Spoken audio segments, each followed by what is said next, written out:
Everywhere you look, people are literally talking about leaving Australia in order to chase lower taxes, have more freedom, and geography will not save you if your structure is weak. When your money is appreciated and treated with respect, it knows it. It is like an entity and an energy. Sovereignty is built in the systems that you've prepared for long before you even need them.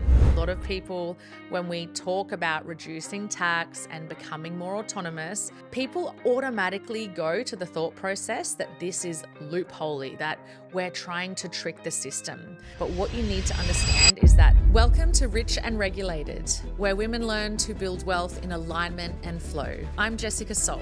For over a decade, I've helped women create the lives of their dreams, and here I'll share how I build wealth, fast-track results, and reveal money truths that will blow your mind. Let's get wealthy.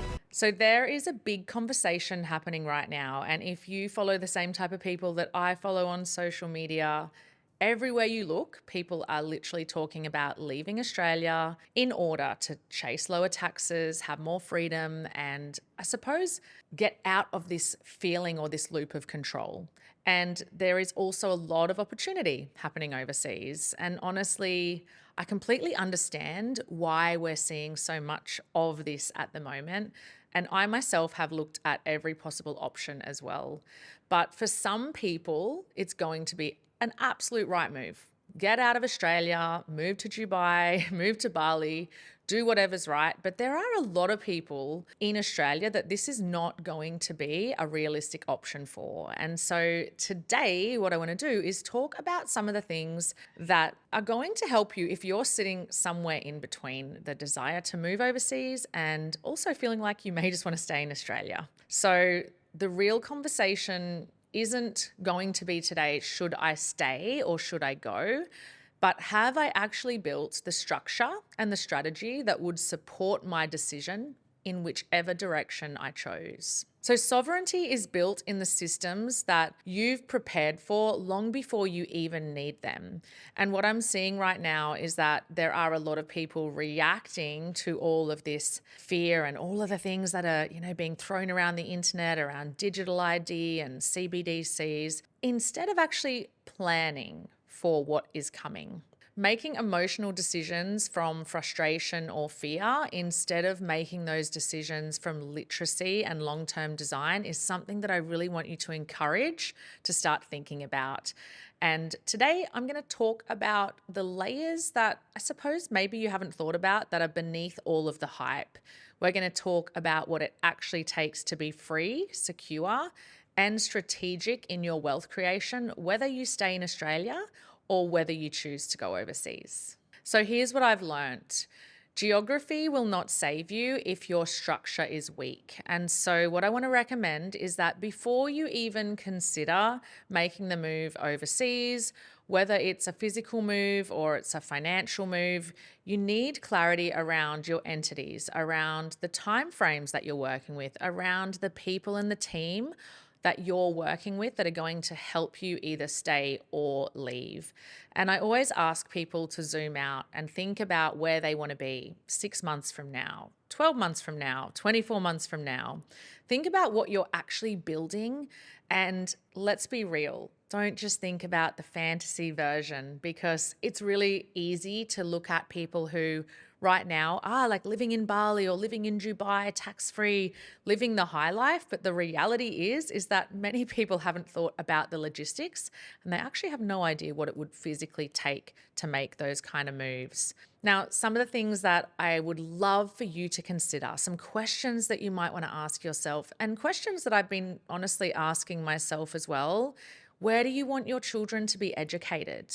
Do you want them in traditional schools, international schools, or homeschooled? Where would your company be registered, and how would you be paying yourself? As in, what currency are you going to operate in? And what level of mobility do you truly need when it comes to your business operations? The thing is that if you can't answer those simple questions, then you will not magically answer them if you move somewhere else. So before you even think about packing your bags, I want to encourage you to audit your life. And when I did this for myself, I started to look at every single facet, how my business was structured, what was sitting in my personal name, where my assets were exposed, where my assets were safe, whether my accounts were separated properly, and whether I was operating under the right entities for operating in Australia. And that process alone has created more sovereignty and more autonomy than any relocation plan ever could have. And I want to make this point really clear. You do not need to leave the country to build autonomy. So before you even think about packing your bags, I would love for you to do an activity with me. So take the time to ask these questions, because the quality of your questions determines the quality of your life. So number one, have a look at how your business is structured. Now, what I mean by that is that for many of us, we will literally just follow the stock standard way of business structure from years and years ago. I did this when I was 18, make an ABN and you've suddenly got yourself a business. So take a look at the business structure that you're currently operating in and do some research around some things that could be more autonomous. The second question to ask is, what is sitting in my personal name and what is sitting in a more autonomous structure? For example, a trust. Where are your assets exposed? So when we talk about this, what I mean by that is, what do you have inside of central banks? What do you have that is exposed potentially in ways of debt? And do you have anything that is in, say, a decentralized space or in a private space? Another question to ask is whether your accounts are separated properly. Now, this is something that I teach all of my clients when it comes to building wealth. But if you do not operate with your money in a structured way, then you will have trouble attracting more money. And the reason for that is, when your money is appreciated and treated with respect, it knows it. It is like an entity and an energy. And so have a look at how you are actually working with your money and how you are separating your accounts, and then separating how you pay your bills, how you build your wealth, and how you're setting yourself up to feel safe and secure in Australia. Another question to ask yourself is, are you operating under the right entity when it comes to being aligned with your values of sovereignty and autonomy? This process alone has created so much more choice and also just so much more clarity than a relocation plan ever could have for me. And so don't just jump to, I need to get out of here. First and foremost, address where you are right now. So if all of this feels overwhelming for you, what I would encourage you to do is book a one-on-one call with me so that you can stop living reactively and start building strategically. This is going to give you clarity and confidence and all of the next steps so that you can feel progress towards your big vision. Just see the link in the show notes for more information. So one of the most empowering things that I have ever done was to begin building private structures. And this is something that a lot of people do not even understand or know about in Australia. Now, what I mean by private structure is working in the private. So having a PMA and a trust setup, which means that number one, you're not avoiding responsibility, but you're creating sovereignty. So for me, that looks like having private associations and trusts set up and multi-entity setups. And what this does is it creates layers in my family and in my business so that there is no single point of failure that could take me and my business down. Now, what is really important to understand here, and a lot of people, when we talk about reducing tax and becoming more autonomous, people automatically go to the thought process that this is loopholey, that we're trying to trick the system. But what you need to understand is that this is a lawful and intelligent framework that protects your assets and maintains your privacy. It gives you options. And when people hear this whole private structure thing, they often think this is about secrecy. But in fact, if you do a little bit of reading, what you're really doing is you're just being smart and designing your life the way that we actually are meant to have it designed, which is through critical thinking. And it's actually our birthright to have that freedom. So it's about protecting what you build without relying entirely on the systems that can quite honestly change overnight. And this is the same for decentralized finance. So, a lot of people don't understand what DeFi really means. And I'm not talking about hype coins on Web3 and blockchain, and I'm not talking about gambling on charts.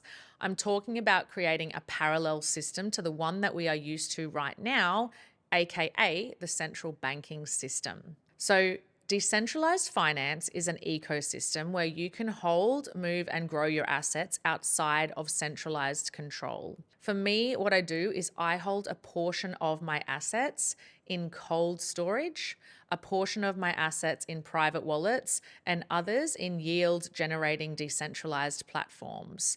And that's what I mean when I talk about that layered autonomy.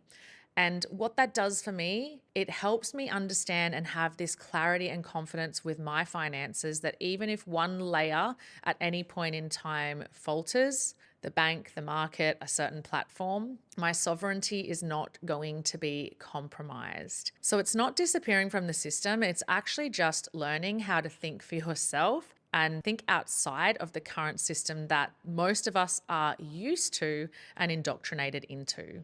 And at the end of the day, that literacy is going to matter even more when we start to step into the world of CBDCs, so central banking digital currencies, and digital ID, which is a really big topic at the moment. And to be honest, these things are not just speculative anymore. They are going to happen, and they're being trialed and introduced globally as we speak. And so while they come packaged to, the masses as innovation, they also bring a lot of potential for control. Programmable money, trackable transactions, restrictions on how and where you can spend your money.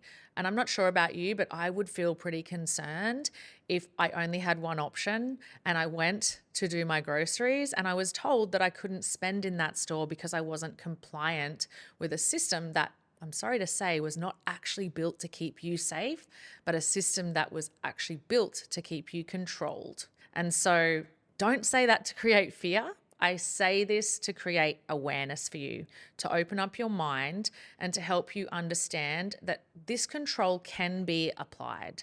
And so you have this option to design your finances and opt in and out where you want to, if you're smart enough to take this information and run with it. Just quickly, guys, if you're a woman who's earning well but still feels like your money isn't working for you, I can help. My Build Your Wealth portal is the perfect place to begin, and for less than $100 a month, I'll teach you the exact groundwork that has allowed me to create freedom for my family. Just hit the link in the show notes to connect into my community today. Now back to the episode. So if you've built the right structures and you've got a really, I suppose, conservative mix of public, private, and decentralized systems, a rollout like the digital ID or the CBDCs will not threaten you. It just becomes another layer that you learn to navigate with ease and grace. And you can interact where it serves you, you can disengage where it doesn't. And this is what I call real freedom. It's not avoidance, it's intelligent design. If you're inside my 30 Days to Crypto Confidence, this is exactly what I teach all of my students, and it's going to give you the clarity, it's going to give you clear direction, and it quite literally could change the way your future looks forever. If this resonates with you, you'll find all the links below. So another layer to this thought process around staying in Australia, leaving Australia, is the fact that a lot of people just don't understand the taxation system. And many people do not realize that it is largely built on voluntary compliance. Through the way you structure yourself, you participate by choice. So when your entities, trusts, or associations are set up correctly, you can lawfully minimize and redirect what you contribute. And you basically then align your financial flow with your values instead of just handing over whatever is demanded because you don't know any better. And there are so many people talking about this at the moment, and I think for the masses, and I hate to say it, but the sheeple, they feel like this is rebellion, but it is not rebellion at all. This is responsibility, and this is what financial sovereignty looks like. This is literacy that allows you to operate intelligently, lawfully, and intentionally with your hard-earned money. So there's something else I want to bring up at this point in time, and this is equally as important, is that the people around you, your proximity is literally your power. And I learned this a long time ago when I was going through hard times and I was trying to navigate all of this for myself. I was becoming curious and I realized that my freedom could not be built alone. It had to be built through intelligence, and this intelligence was coming from the proximity that I chose to hold. And so you need to have people around you that understand and are professionals in the intersection of law, in finance, in crypto, and also people that understand big vision, a strategic accountant, a solicitor who understands asset protection, a good broker, and mentors that can help and hold the bigger picture alongside of you. You see, I think most people, what I'm seeing at the moment, are pretty good at making money, but they're almost blind when it comes to keeping it and multiplying it. And a lot of the reason for that is because they haven't built a team around them that helps them to hold their wealth. And sovereignty, although that word kind of has a lot to do with yourself, it actually doesn't mean doing everything on your own. It really means that you need to lead intelligently and surround yourself with people who expand your capacity to think. So over time, I've built what I call layered architecture when it comes to my finances and my energy. So I have primary entities for income and operations. I have a trust that holds assets. I have investment strategies in the decentralized space, private structures that safeguard my privacy, and different DeFi layers for liquidity and yield. Each one of those things protects the other. They work beautifully together. And this is what it looks like in practice for me. So it's calm, deliberate structure. And trust me when I tell you, freedom is not all about being anti-system. It's not all about trying to escape, leave the country. It's actually pro-structure. And so when you understand how the system works, when you stop fighting it, when you start to react from a place of calm and clarity, you start weaving everything together beautifully and using what serves you and shielding away what doesn't. The truth is, all of this starts with how your brain works. All of this begins with your psychology. And so we're living in a time where most people have lost a lot of trust in the governments, in the centralized banks, and in institutions in general. And what happens when that mistrust is there? And yes, that mistrust is quite valid for many people. But what happens is that mistrust can turn into reactivity, means we start running instead of redesigning. And so while leaving the country can be a very powerful decision and an intentional act for many people, so can staying here and just taking charge of what you need to be taking charge of. So I'd love to ask you another couple of questions. Again, take the time to really answer these if you have been on the fence or considering looking at overseas structures or potentially moving your family overseas. So I want to ask you to ask yourself, are you moving from a place of expansion or from a place of escape? Are you creating new roads or are you trying to cut ties with old roads? Are you building from clarity or are you chasing a trend? This one is a big one, and I know that in our day and age, it is so easy to think we want what others have just because we're being shown it. And I want you to know there is no wrong answer when asking yourself quality questions. It's just about raising your own level of awareness. So I know that this may be a lot of information for many of you. So I just want to bring this back down and help you ground into what freedom might start to look like for you. So for some of you, it might just start with clearing debt. For others, it could be restructuring of your business so that your profits flow in a smarter direction. And for others, it may be forming a trust or establishing a private entity or preparing for dual residency down the line. So this all doesn't have to happen at once. You just need to start making moves towards what you know you want, because sovereignty is not built overnight. It is built through timelines and not theories. So whether you decide to stay in Australia or head overseas, I want you to understand that the principle is the same. Have a calm strategy over chaos. Do not be reactive. You don't have to run from the system to design your independence. You just need to understand the system, build your foundations, hire wisely, have an amazing team around you, educate yourself, operate privately where it matters and publicly where it benefits you. Don't follow trends. Build your own timelines. Stop comparing your path to others. Define your path for yourself. And if leaving is your plan, then please do me a favor and prepare with structure. And if staying is what you want to do, then optimize living in Australia with a clear and concise strategy. Either way, let your autonomy be intentional, because sovereignty isn't about location, it's about literacy, leadership, and longevity. And when you start thinking like that, your freedom stops becoming a fantasy and it starts becoming the way you design your life. If any of this has landed with you, I have literally made it my life's work to help people start walking the path towards this freedom. So feel free to have a look at the show notes. I have so many ways that you can work with me, whether it's building autonomy, learning how to manage your finances, or becoming a crypto queen for yourself. I can help you with all of it. Just check the link below.